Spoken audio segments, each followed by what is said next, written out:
மன்னன் மடிதவழ்ந்து கன்னியாய் பிறந்த கன்னி தமிழே ஓடி வந்தேன் என் நாவிலிரு நாயகி நான்முகி நாராயணி கைநளின பஞ்ச சாயி சாமவி சங்கரை சாமலை சாதிரஞ்சு வாயி மாலினி வாராகி சுருணி மாதங்கென்று ஆகி ஆதியுடையால் சரமர நமக்கே எல்லாம் வல்ல மகமாயி உன்னை வணங்கி பட்டிமன்றத்துக்குள்ள போறோம். ஐயா, ஒரு நல்ல தலைப்பு. வாழ்க்கையில் பெரிதும் துணை நிற்பது உறவா நட்பா?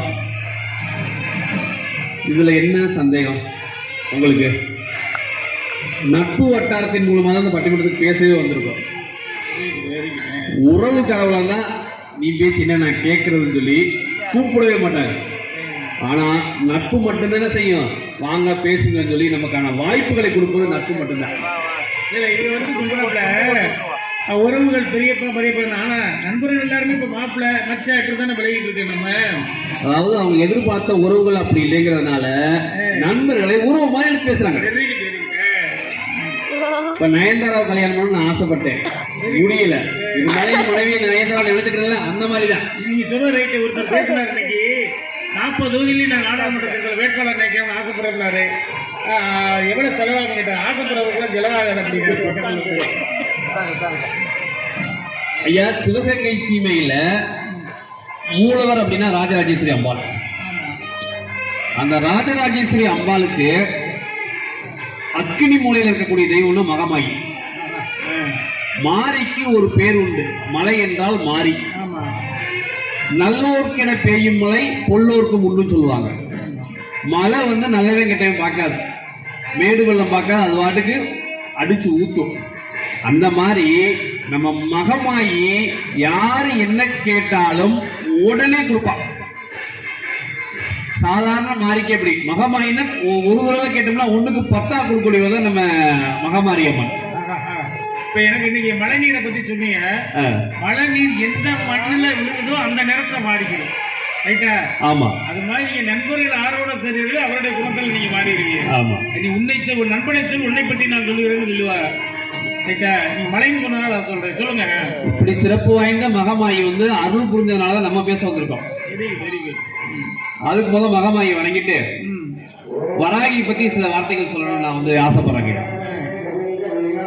வராகி அப்படின்னா சப்த மாதர்கள்ல ஒரு பெண் தெய்வம். கௌமாரி, பிராமி, இந்திராணி, வாராகி, சாமுண்டி, வைஷ்ணவி, மகேஸ்வரி. இதுல வாராகி மட்டும் மிகவும் பிரசித்தி பெற்றவள். வாராகில அஷ்ட வாராகின்னு 8 வாராகி இருக்காங்க. மகாவாராகி, ஆதி வாராகி, சொப்பன வாராகி, லகு வாராகி, சிம்ஹாருட வாராகி, மகிஷாசுர வாராகி, உன்மத்த வாராகி, அஸ்வாருட வாராகி. இந்த வராகி அம்மனோட உருவம் வந்து பன்றியின் முகம், பெண்ணின் உருவம்.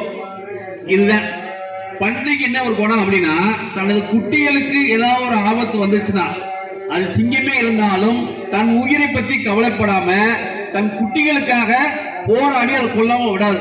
இதுதான் பன்றியோட குணம். அப்படிதான் வராகி அம்மன்.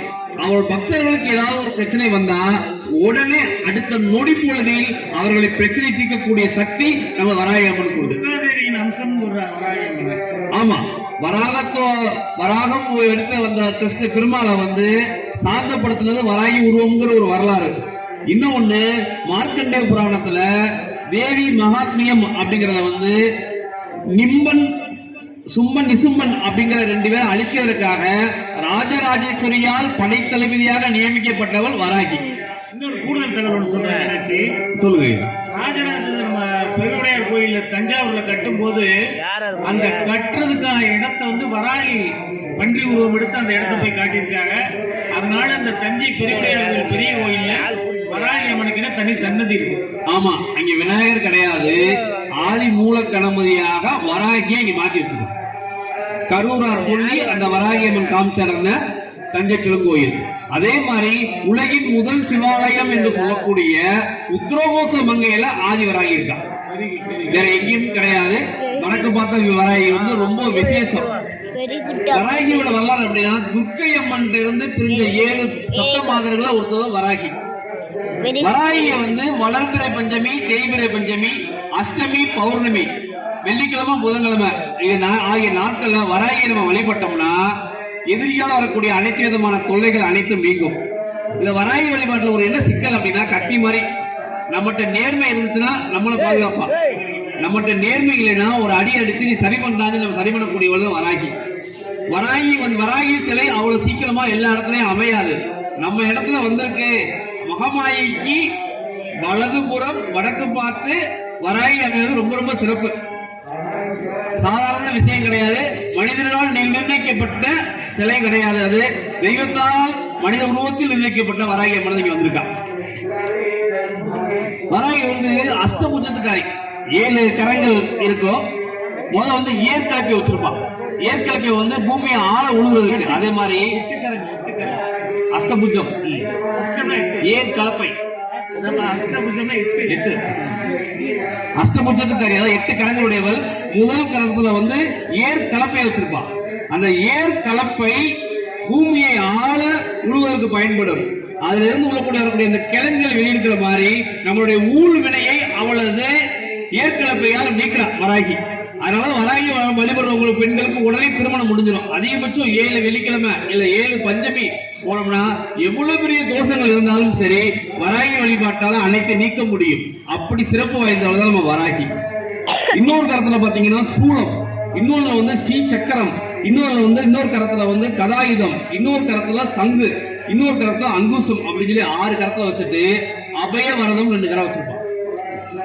அபயம் அப்படிங்கிறது உனக்கு தேவையான வாழ்த்துக்களை சொல்றது, தேவையான பொருட்களை கொடுக்கிறது அபயம். வரதுங்கிறது உன்னுடைய பிரச்சனைகளை வாங்கிக்கிறது வராகி. அவ்வளவு சிறப்பு வாய்ந்த வராகியை பத்தி பேசுறதுக்கு எனக்கு பிராப்தம் கொடுத்த வராகியும் மகமாரியும் வணங்கிட்டு பட்டிமன்றத்துக்குள்ள போயிட முடியும். ஐயா, நம்ம கலாச்சாரத்துல 2 பெரும் காப்பியங்கள் உண்டு. ஒன்று மகாபாரதம், இன்னொன்று ராமாயணம். மகாபாரதத்தில் நட்புன்னு சொன்னா முதல்ல சொல்லக்கூடியது கர்ணன் துரியோதன நட்பு தான் முதல் சொல்லுவாங்க. கர்ணன் துரியோதன நட்பு தான். அவனுடைய கர்ணனுடைய திறமையை கண்டு துரியோதன நட்பு கொள்கிறார். அங்க தேசம் என்ற ஒரு நாட்டை கொடுத்து நண்பனுக்கு ஒரு நாட்டை கொடுத்து அவன் ராஜாவுக்கு பார்க்கிறான். ஆனா அவனுடைய உறவுகள் ஆகிய பஞ்சபாண்டவர்கள் என்ன செய்யறாங்க, அவனே அழிக்கணும்னு நினைக்கிறாங்க. உறவுகள் அழிக்க பார்க்கும், நட்புதான் தூக்கிவிட பார்க்கும்.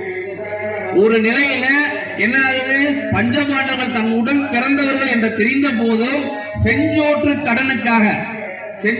கடனுக்காக கர்ணன் துரியோதனன் பக்கம் தான் இருப்பேன் அப்படின்னு சொல்லி தாயை அனுப்பிச்சுடுறான். இதாய நட்பு.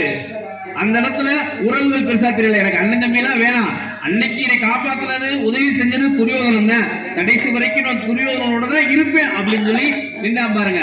அதாயா கௌரவர்களோட. அதே நேரத்தில் துரியோதனன் தனது உடன் பிறந்த 100 தம்பிகளை நம்பவில்லை, தனது நண்பன் கர்ணனை நம்பிதான் போரை குறித்து போகப்படான். அதோட இன்னொன்னு சொன்னேன், அவள் குசேலன் கேள்விப்பட்டிருக்கீங்களா? ஆமாங்கய்யா. கண்ணனு குசேலன் கிளாஸ்மேட்டு. சரிங்கய்யா. போய் பாக்குறதுக்கு ரொம்ப கஷ்டமா இருக்கு. போனா கண்ணன் எப்போ உட்கார்ந்து சாப்பிட்டு அனுப்பிச்சு விட்டாரு. வீட்டுல பார்த்தா அந்த அளவுக்கு அந்த பொற்குதியலா இருந்திருக்கு. அந்த கண்ணனும் குசேல எல்லாருமே சொல்லுவாங்க உங்களுடைய நட்பை. சாதாரண ஒரு அந்த கண்ணன் பெரிய அரண்மனையில் வரக்கூடிய மன்னர். அப்ப அந்த அஸ்தினாபுரத்து மன்னரா இருக்கக்கூடியவர் குசேலம் போய் கேட்ட உடனே போயிட்டு திரும்பி பார்த்தா அவருடைய வீடே ஒரு பொன்னாலான வீடு மாதிரி ஆயிருக்கு. அந்த அளவுக்கு அவருடைய நட்பு ஆமாங்க.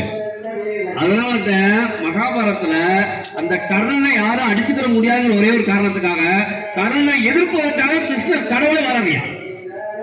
கடவுள் வருகிறார், அர்ஜுனனை நண்பனாக ஏற்றுக்கொள்கிறார். அங்கே நட்புதான் நிக்குது. நண்பனாக ஏற்றுக்கிட்டு உனக்காக நான் சேர்ந்து உனக்கு போர் புரியணும் சொல்லிட்டு தேவையான நல்ல விஷயங்கள்லாம் சொல்லி கர்ணனை எதிர்க்கிறாங்க, ஜெயிக்கிறாங்க. இப்படிதான் கர்ணனுக்கும் தெரியும், கர்ணனுக்கு நல்லா தெரியும் தன் திறமையை பத்தி. ஆனா கடைசி வரைக்கும் அர்ஜுனனையும் கர்ணனையும் 2 பேரும் மோத விடவே மாட்டாங்க. மோதனா தெரியும், அர்ஜுனன் தோத்து விடுவான் என்று தெரியும், கர்ணன் ஜெயித்து விடுவான் என்று தெரியும். அதனால செஞ்சிருப்பாங்க, கர்ணனுக்கு அந்த வாய்ப்பே கொடுத்திருக்க மாட்டாங்க. முதல்ல பீஷ்மர் இறந்து பெறுவாரு, எல்லாரும் இறந்து பெறுவாங்க. கடைசியாக துரியோதனன் கூட இருக்க ஒரே ஒரு நண்பர் யாருன்னா கர்ணன் தான் கடைசி வரைக்கும் நிற்பாரு. அதான் நட்பு. உறவு அப்படி இல்ல, அதே உறவு தான் சகுனி. கிருஷ்ணர் போய் நீ செய்த தவத்தை எல்லாம் கொடுத்து வாங்கினதுக்கு அப்புறம் தான் இருக்கிறாரு. ஆமா, செய் புண்ணியம் அனைத்தும் தா அப்படின்னு சொல்லி தானம் கேட்கிறாரு. செய் புண்ணியம்னா என்ன அர்த்தம்?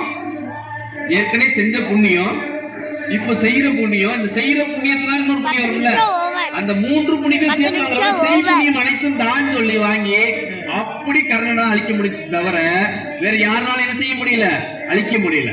அந்த அளவுக்கு கொடைவலா இருக்க காரணம் யாரு? அவருடைய நண்பரான துரியோதன் மட்டும்தான். இது தெரியாம இந்த 2 பேரும் உறவுங்கிற முறையில பேச வந்துட்டாங்க.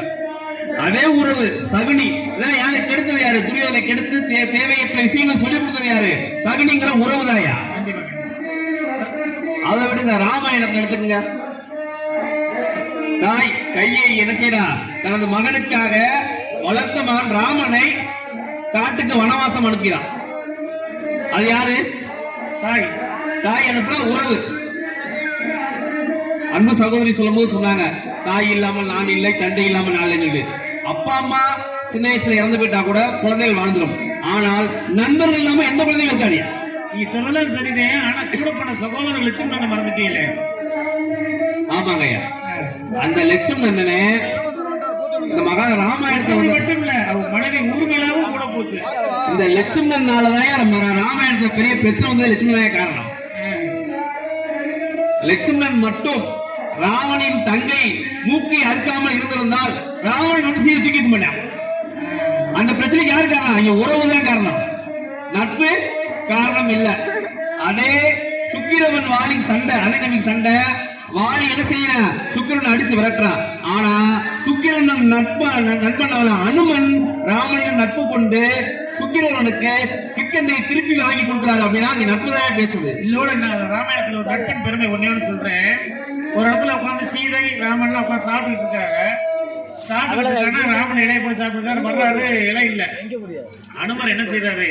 இலைய 2 கிழிச்சு, இலைய பாத்தீங்கன்னா வாழையில 2 கிழிச்சிருப்பான். வச்சுட்டு நம்ம அந்த கொஞ்சமா பொம்பளை கூட்டு கறியில அந்த பக்கம் காய்கறி பக்கத்தை அனுமரை உட்கார சொல்லி ஈக்குவலா சாப்பிட்டுருக்காரு. அது வந்து ஒரு இதா இருந்தாலும் ஒரு தோழருங்கிற பழக்கிற நட்புங்கிற முறையில அந்த சாதம் இதெல்லாம் வந்து ராமர் பக்கம் இருக்கு. அந்த காய்கறிகள் எல்லாம் வந்து உரையாடையில சாப்பிட்டா அந்த சாப்பிடுவோம். நட்பின் அடையாளத்தை இதோட படவோட்டி குகனை நட்பாக ஏற்றுக்கொள்ளவில்லையா ராமர்? உறவுகள் யாரும் வர வேண்டாம் என்று சொல்லிவிட்டார். ஆனா நண்பர்கள் கடைசி வரைக்கும் இருந்தாங்க. நண்பர்கள் மட்டுமே, இலங்கைகள் கூட நண்பராக இருந்தனாலதான் இலங்கையில போய் யாரை மீட்க முடிஞ்சது? சீதையை மீட்க முடிச்சுங்கயா. அன்னைக்கு நட்பு தான் உதவி செய்ததை தவிர உறவுகள் உதவி செய்யல. ராமன் நினைச்சிருந்தா என்ன செஞ்சிருக்கலாம்? திருப்பி அயோத்தி போய் படையை கொண்டு வந்திருக்கலாம். ஆனால் அவர் உறவுகளை நம்பவில்லை, நண்பர்களை மட்டுமே நம்பி சென்றால் ஜெயித்தார், சீதையை கொடுத்திருந்தாங்க. அதே மாதிரி லட்சுமணன் அடைவிட்டு கிடக்கிறாரு. போய் மருந்து காயப்படுறதுக்கு அந்த போர்களை எல்லாம் காப்பாற்ற மருந்து அனுமர் போறாரு. போய் பார்த்தா எந்த மொழின்னு அவருக்கு தெரியல. சரிங்க, இவரா வந்து இருக்காரு. என்னடா பண்றதுன்னு பார்த்து அந்த மலையிலேயே பெரிய உருவமாக ஆயிட்டு அந்த சஞ்சீவி மலையை தூக்கிட்டு வந்து அந்த மூலியை கொடுத்தாரு. இது உதாரணத்துக்கு என்ன சொல்றாங்கன்னா, நம்ம ஒரு பிரச்சனையை பார்க்கும்போது அந்த பிரச்சனையை விட நம்ம பெருசா எடுக்கணும், பெரிய ஆள் ஆயிட்டோம். இது அனுமதி எடுத்துக்கொண்ட அடையாளத்தை நம்ம வாழ்க்கையில கடைபிடிக்கணும். இந்த இடத்துல நட்பை எப்படி பாக்கணும்னா, அவர் கேட்டது சஞ்சீவி மூலிகை தான். சஞ்சீவி மூலிகை எது என்று அனுமனுக்கு ஒரு சிறு தடுமாற்றம் அங்க இருந்தது. நட்புக்காக என்ன செஞ்சாரு? ஒரு மூலிகை எடுத்தாங்க, இருக்க மூலிகளை மொத்தமா தூக்கிட்டு மலையை தூக்கிட்டு போனாருயா. அதற்கு தேவையான சக்தியை நட்பு தானே கொடுக்கும், உறவு கொடுக்காதுங்கய்யா. இந்த இடத்துல நட்பு தானே பெருசு. அது தெரியாம பேசுறக்கா 2 பேரும் வந்து உட்கார்ந்து இருக்காங்க பாருங்க. ரொம்ப சங்கடமா இருக்கு. அதே வந்து புருஷன் சொன்னதே கேட்காம அது கோடுபட்ட இடத்த தாண்டி போய் சீதையை சொல்றேன். ஆமா, புருஷன் சொன்னதில்ல, குழந்தை சொன்னதை கேட்காம, குழந்தை சொன்னதை கேட்காம அதே லட்சுமணன் சொன்ன கேட்காமல் கோட்டை தாண்டி போனால், அதாவது 10 தலை ராவணை வந்து சீதை மேல கொண்டது ஒரு தலை காதல். 10 தலை ராவணை, 10 தலை ராவணை, ஆனா காதல் கொண்டது சீதை மேல ஒரு தலை காதல். சரிங்கய்யா. அதே நேரத்துல ராமன் விபீஷணனின் நட்பு தான் விபீஷணனுக்கு இலங்கையின் மன்னனாக மாற்றம் முடிச்சுட முடிச்சுங்கய்யா. இந்த மாதிரி நட்புக்கு எவ்வளவு விஷயங்கள் சொல்லிட்டே போயிட்டு இருக்கலாம். சகோதரி சொல்லும்போது ஒரு வார்த்தை சொன்னாங்க பாருங்க, நாங்க கூப்பிடும்போது பிள்ளையாரப்பா, அம்மா சிவபெருமானே அப்படின்னு தான் நீங்க கூப்பிடுறீங்க, மாப்பிள்ளைன்னு கூப்பிடுறீங்களா அப்படின்னு கேக்குறாங்க. அதுக்கு ஒரு சிறு புராண கதைங்கய்யா. 63 நாயன்மார்கள், முதல் 4 நாயன்மார்கள் அப்பர், சுந்தரர், திருநாவுக்கரசர், மாணிக்கவாசகர். சுந்தரர் வந்து சிவபெருமான தெய்வமா பார்த்தாரு, நண்பனா பார்த்தார், தோழனா பார்த்தாரு, பொண்ணுவாக்க கூட தோழனா பார்த்தாரு. அவர் முதல்ல சுந்தரருக்கு திருமணம் நடக்க போகுது. இவர் முதியோர் வேடமிட்டு சிவபெருமான் அங்க போகிறார். கல்யாணம் ஆக போற நேரத்துல நீ எனக்கு அடிமையில கோவப்படுறாரு. நீ எப்படி சொல்ற, ஏதாவது ப்ரூஃப் இருக்கான்னு சுந்தரர் கேட்கும் போது ஒரு ஓலைச்சொல்லி எடுத்து கொடுக்கிறார். அவர் தாத்தா முப்பாட்டை எழுதி கொடுத்திருக்காரு, எனது வாரிசுகள் அனைத்தும் உனக்கு அடிமை அப்படின்னு சொல்லி எழுதி கொடுக்கும் போது இவர் சுந்தரர் வாங்கி தளத்தில் கிழிச்சு போட்டுருவார். கிழிச்சு போட்டு சிரிச்சுட்டே சொல்றாரு முதியோர், அது வந்து நகல்படி, அன்னைக்கே ஜெராக்ஸ் வந்திருக்கு, நகல்படி தான் கிழித்திருக்கிறாய், மூளை ஓலை என்று இருக்கிறதுன்னு சொல்லி காமிச்சு கூட்டிட்டு போறாரு. அப்படி போய் அவருடைய பாட்டுக்காக நான் வந்தேன், உன்னை ஆட்கொண்டேன்னு சொல்லி சிவபெருமான் சொல்றாரு, தன் பாட்டால் பாடுகிறார். அப்ப என்ன செய்யறது, திருவாரூர்ல பறவையார் அப்படிங்கிற அம்மாவை பார்த்து கல்யாணம் பண்ண ஆசைப்படுறாரு. அதே நேரத்துல என்ன செஞ்சாரு சுந்தரர் திருவெற்றியில் உள்ள சந்தை நாச்சியாரை வந்து காதல் திருமணம் செய்து கொள்கிறார். 2 திருமணம் செஞ்சு கொடுத்தோன்னே இந்த விஷயம் பறவையாருக்கு தெரிஞ்சிருச்சு. கல்யாணம் பண்ணி சங்கரி நாச்சியாரோட இருந்துட்டு வராரு. 2 மாசம் 3 மாசம் இருந்துட்டு வரும்போது பறவை நாச்சியார் தேடி வரும்போது என்ன செஞ்சுச்சு, அம்மா கதவை சாத்திட்டு நீ வீட்டுக்குள்ள வராதான் திருப்பி அனுப்புது. சுந்தரர் என்ன சொல்ல அந்த அம்மா கேட்க நிலைமை இல்ல, வேற வழியில அம்மா போய் தனது தோழனாலே சிவபெருமான சொல்றாரு, போய் சிவபெருமானே இவள் வந்து நீ உள்ளுக்குள்ள சேர்க்க மாட்டேங்கிறா, நீ என்ன பேசி சரி பண்ணணும்னு சொல்றாரு. சிவபெருமான் தனது நண்பனுக்காக, கடவுளை நினைக்கல, நண்பனுக்காக தூது போறாரு. அந்த தூது போனதுக்கே ஒரு நாயனார் வந்து எதிர்ப்பு தெரிவிச்சாருல, பேசக்கூட பார்த்துக்கிட்டு இருந்தாரு. ஆமாங்கய்யா. திருப்பெருமங்கலம் ஏயோர்கோன் என்னும் கலிகாம நாயனார் தான் எதிர்த்து சுந்தரரை உள்ளுக்குள்ள வரக்கூடாதுன்னு சொன்னாரு. திருவாரூருக்குள்ள வரக்கூடாது, ஒரு பெண்ணுக்காக ஈஸ்வரன் கும்பிட ஈஸ்வரனை தூது அனுப்பினேன் உள்ளுக்குள்ள வரக்கூடாதுன்னு சொல்றாரு. வரக்கூடாதுன்னு சொன்ன சுந்தர் கோவப்பட்டு வெளியிட்டு ஈஸ்வரா இப்படிலாம் நடக்குன்னு சொன்ன உடனே அவருக்கு என்ன செஞ்சாரு, கலிகாம நாயக்கருக்கு சூளை நோயை கொடுக்குறாரு சிவபெருமான். அப்போ ஒருத்தவங்க சொல்றாங்க, நீ சுந்தரத்தை போய் திருநீர் வாங்கி பூசு, அந்த சூழ நோய் தீர்ந்துன்னு சொன்ன உடனே என்னைக்கு நான் வணங்கும் இறைவனை நட்புக்காக ஒரு பெண்ணிடம் வந்து தூது அனுப்பினாலும் அவர்கிட்ட திருநீர் வாங்கி பூச மாட்டேன்னு சொல்லி வயிற்றை கிழித்து இறந்து விடுகிறார். இத கேள்வி கேட்ட உடனே சுந்தரர் பதறி போய் அவர் வயிற்றை கிழிக்க போகும்போது சிவபெருமான் தடுத்தாற் கொண்டு இருவரையும் உயிர் துள வச்சு இருவரையும் நண்பராக்கிறார். இதுதான் நட்பு. சிவபெருமானே நாங்க நண்பர்களா பார்த்தது நாங்க, ஆனா நீங்க உறவுகளா பார்த்தப்போ தள்ளி வச்சிருக்கீங்க. சரிங்களா? நண்பன்ட்ட எது வேணாலும் ஈஸியா பேச முடியும். அம்மாட்ட பேச வேண்டிய விஷயங்கள் மட்டும் அம்மாட்ட பேசலாம், அப்பாட்ட பேச வேண்டிய விஷயங்கள் அப்பாட்ட பேசலாம். ஆனா யார்ட்டையும் சொல்ல முடியாத விஷயங்களை நண்பர்கள்ட்ட மட்டுமே சொல்ல முடியும். நான் ஒரு பொண்ணை லவ் பண்றேன் அப்படின்னு ஃப்ரெண்டுகள்ட்ட போய் சொல்லலாம், இப்படி இருக்கா கடைசியில் அந்த ஃபைனல் ஸ்டேஜ்ல அப்பா மாட்டேன் அப்படிங்கிற ஃபைனல் ஸ்டேஜ்ல வர அது வரைக்கும் ஃப்ரெண்ட்ஸ்கள்ட்ட தான் போயிட்டே வந்துகிட்டு இருக்கு. கண்டிப்பாங்கய்யா. அதான் அந்த காலத்துல சொல்லியிருக்காங்கய்யா, பொருள் கொண்டு வந்தால் தந்தை, பொருள் கொண்டு வந்தாலும் வராவிட்டாலும் தாய், சீர் கொண்டு வந்தால் சகோதரி, கொலையும் செய்வாள் பத்தினி, உயிர் காப்பான் தோழன். இந்த இடத்துல வந்து தோழன் தான் முக்கியம். எந்த பிரச்சனைனாலும் ஓடி நிற்பான். ஒரே ஒரு மெசேஜ், மாப்பிள்ள எனக்கு கொஞ்சம் சரியில்லை, அடுத்த நிமிஷமே எல்லாம் உடனே வாரேன்னு சொல்லி வந்து நிக்கிறதுதான் நட்புயா. அதுதான் உண்மையான நட்பு. அது மட்டும் இல்ல, இப்போ ஒரு ரத்தம் வேணும்னு வாட்ஸ்அப்ல போட்டு விட்டா போது, அவன் ஏன் குரூப் பூரா ஒன்றாவது என்னென்ன ரத்தம் வேணுமோ போட்டு கொண்டாந்து கொடுத்துட்டு போயிருங்க. ஆமா, 5 வயசில் அண்ணன் தம்பி, 10 வயசுல பங்காளி. ஆனா நட்புகள் மாறிக்கொண்டே இருந்தால், நண்பர்கள் மாறிக்கொண்டே இருந்தால் நட்பு என்னைக்குமே மாறாது. ஒரே மாதிரிதான் இருப்போம். கல்லூரியில் படிக்கும் போது நண்பர்களாக இருக்கலாம், பள்ளியில் படிக்கும் போது நண்பர்களாக இருக்கலாம், பணிபுரியத்தில் படிக்கும் போது நண்பர்களாக இருக்கலாம். ஆனால் எங்கள் கருத்தை ஒத்த நண்பர்கள் கடைசி வரைக்கும் கூட வருவாங்க. அந்த மாதிரி எத்தனை நட்பு இருக்கு, அதெல்லாம் தெரியாம தங்கச்சி பேசிட்டு இப்படிதான் நட்பு எப்படி இருக்க. முகநக நட்பது நட்பன்று நெஞ்சத்து அகமக நட்பது நட்பு. இப்படிதான் ஒரு கணவன் மனைவி இருந்தவர் பேசிக்கிட்டாங்க. மனைவிக்கு இருக்குன்னு சொல்லுது, ஏங்க உங்க சித்தப்பா மகனுக்கு வந்து பார்த்திருக்க பொண்ணு வந்து சரியில்லைங்க, அது ரொம்ப வாயாடி பொண்ணா, அதை நீங்க கல்யாணம் பண்ணனா அவனுக்கு வாழ்க்கை ஃபுல்லா பிரச்சனையா இருக்குன்னு சொன்னோடனே இவர் அண்ணங்க என்ன சொல்லியிருக்காரு, வரட்டும் அவனுக்கு அந்த பொண்ணை பத்தி நான் ஏன் சொல்லணும், ஏங்க சொன்னானுங்க, எனக்கு ஏதாவது சொன்னானா, உன்னை பார்க்கும் போது எனக்கு ஏதாவது சொன்ன, பேசாம தானே இருந்தேன். அந்த மாதிரி நான் பெற்ற இன்பம் அவனும் பிறந்ததான் உறவு. ஆனா நட்பு என்ன செய்யும், உண்மையை சொல்லி அவனை காப்பாற்றக்கூடியதான் நட்புயா. நட்பு என்பது ஜாதி மதம் பார்த்து வருவதில்லை, மனிதன் மனசை பார்த்து வரதாய நட்பு. உறவு என்ன செய்யும், வளர்ச்சியை பார்த்து, இந்த பாரு என் பெரியப்பா மகன் அவ்வளவு பெரிய கார என் கூட ஒன்னும் சுத்தி தெரிஞ்சவன், அவன் பெருசாயிட்டான், நாங்களா எப்படி இருக்கோம்னு சொல்லுவோம். ஆனா நட்பு என்ன செய்யும், நண்பா இன்னும் நீ வளர வேண்டும், இன்னும் நீ வளர வேண்டும், இன்னும் நீ வளர வேண்டும் சொல்லி ஊக்கமும் ஆக்கமும் கொடுத்து வளர்ச்சி கொடுப்பதுதான் என் நட்புயா. அதே மாதிரி வந்து நெகு சொன்னாங்க, வள்ளுவர் வந்து ஒரே ஒரு குறள் சொல்லியிருக்காரு, 4 குறள் நட்பை பத்தி பேசியிருக்காருன்னு சொன்னாங்க.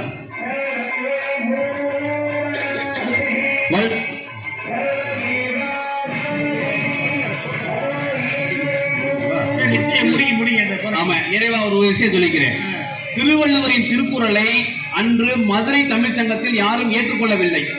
குரல்ல 2 அடி 1.25 அடி இருக்கக்கூடாது, இது இலக்கணத்தில் தவறு என்று சொன்னார்கள். ஆனால் அவருடைய நண்பனான ஔவையார் கோவப்பட்டு என்ன செய்யறாரு, அந்த ஓலச்சுவடியை தூக்கி அந்த குளத்துல எறிகிறார், தூக்கி எறிகிறாரு. நல்ல பொருளா இருந்தா மேல வரட்டும், இல்லாட்டி முழுகட்டும் சொல்லி ஓலச்சுவடி எறியும் போது அந்த பொற்றாமரையில் அந்த திருக்குறள் வெளியே வந்த பிறகு திருக்குறளை ஏத்துக்கிறாங்க. அது திருக்குறள் ஏற்றின இடம் வந்து உக்கிர பெருவெளி இருக்கார்ல, ஆமாங்க, வேங்கை மாறுவட வென்ற உக்கிர பெருவெளி, நாட்டப்பேர் இருந்த உக்கிர பெருவெளி அவையிலே அந்த திருக்குறள் வரலாறு அப்படின்னு சொல்லிட்டு என்றும் வாழ்க்கையில் உறுதுணையாக இருப்பது நட்பே நட்பே என்று சொல்லி நல்ல ஒரு வாய்ப்பை கொடுத்த உங்களுக்கு அனைவரும் நன்றி கூறி விடுகிறேன். நன்றி, வணக்கம்.